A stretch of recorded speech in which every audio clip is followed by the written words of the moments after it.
которая за последнее время набирает довольно-таки хорошие просмотры. И она заключается в следующем. Авторы данных каналов берут за основу персонажей из мультфильмов, фильмов, сериалов и превращают их в реальных людей. Так же самое можно использовать по-другому, то есть брать за основу фильмы, сериалы и превращать главных героев в различные мультяшные стили, то есть вот Disney, Pixar, DreamWorks и так далее. А доход с такой ниши будет составлять как минимум $2000 в месяц. И перед тем, как я покажу вам, как создается эта ниша, хочу вам предложить получить бонус в виде PDF-файла, в котором я собрал большое количество нейронок для разных типов задач. Чтобы его получить, вам всего-то лишь нужно будет досмотреть этот ролик до конца. Итак, давайте начинать. Первым делом нам нужно определить тренд, на который мы будем снимать эти перевоплощения. Для начала пропишем топ-5 мультфильмов за последние годы. И выберу я, наверное, один из популярных таких мультфильмов, который называется «Головоломка». Возьмем одного из персонажей данного мультфильма и будем его превращать в реального человека. Сохраняем эту картинку и затем открываем ее. Нажимаем здесь Edit, Free и выставляем необходимый формат. Если у нас формат для горизонтальных видео, тогда мы выбираем формат 3:2. Если у нас вертикальное видео, то есть как для Stories или Shorts, тогда выбираем 2:3. Почему именно этот формат? Отвечу. Нейросети, которые генерируют из фотографии видео, они поддерживают только эти форматы. Итак, выбрали 2:3 и сохраняем теперь копию нашей картинки. После этого переходим на сайт Sora, нажимаем на плюсик и загружаем только что отредактированную фотографию. И внизу пишем промпт. Сделай этого персонажа в реалистичном стиле. Чуть ниже выбираем формат 2:3, количество изображений генерируемых 4. Ну и в принципе все. Давайте генерировать.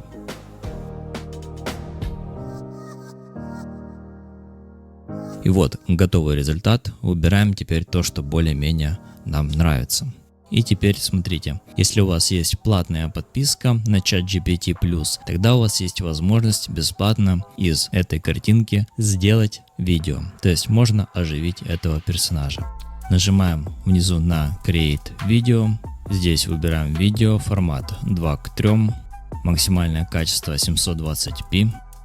Длительность 5 секунд доступна и количество роликов сгенерированных всего лишь 2. Ну, достаточно. Теперь пишем промпт. Девушка на изображении улыбается на камеру. Проходит время и вот получаем такой вот результат. Вот, довольно-таки реалистично получилось. Первый ролик подходит, а второй какой-то микс получился непонятный. Теперь скачиваем и пользуемся. Теперь способ номер 2. Мы будем использовать Kling AI. У него есть порядка 160, по-моему, кредитов бесплатных на генерацию фото или видео. Нажимаем в левой стороне здесь видео Kling 2.0. Загружаем вот сюда вот картинку. Здесь выбираем Kling 1.6. Если у нас нету подписки. Если у вас же есть подписка, тогда выбирайте версию 2.0. Выбрали, и теперь здесь внимательно нужно будет написать вот такой вот промпт и перевести его на английский язык. Скопировали. То есть здесь мы пишем то же самое. Девчонка на картинке просто улыбается. Чуть ниже выбираем качество генерации, стандартное либо профессиональное. Также есть возможность выбрать длительность, выбираем 10 секунд. И в конечном результате мы в бесплатной подписке получим только одно сгенерированное видео. И теперь нажимаем генерировать. Вот, ролик сгенерировался. Мне результат очень нравится, довольно-таки реалистично и живо. Теперь берем, скачиваем и теперь открываем программу для монтажа видео. Я буду использовать CapCut. Закидываем на таймлайн картинку с мультфильма и также сгенерированное видео. Здесь берем первую картинку, вертикальную линию смещаем влево, нажимаем на этот слой, ставим ключевую точку, теперь увеличиваем. Перемещаем к концу этой картинки и теперь увеличим масштаб. Вот так вот. После чего выбираем слой номер 2. Также увеличиваем масштаб, чтобы не было черных рамок.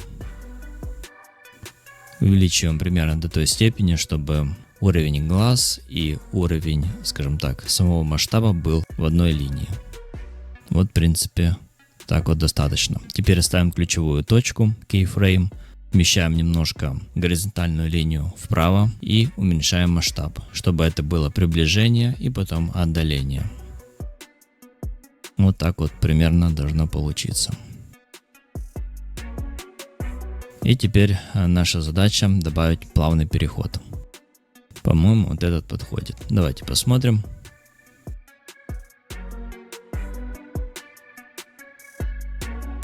Довольно-таки хорошо получилось. Экспортируем видео и закидываем его на телефон. Затем открываем наш YouTube на телефоне, нажимаем плюсик и выбираем видео, которое только что мы экспортировали. После чего нажимаем вверху «Добавить трек» и выбираем какой-то из последних популярных треков, который сейчас в тренде. Выбрали. И теперь нажимаем «Далее», прописываем название. Если нужно, добавляем хэштеги, описание. Ну и далее экспортируем. Ну и в конечном итоге давайте посмотрим, как выглядит конечный результат.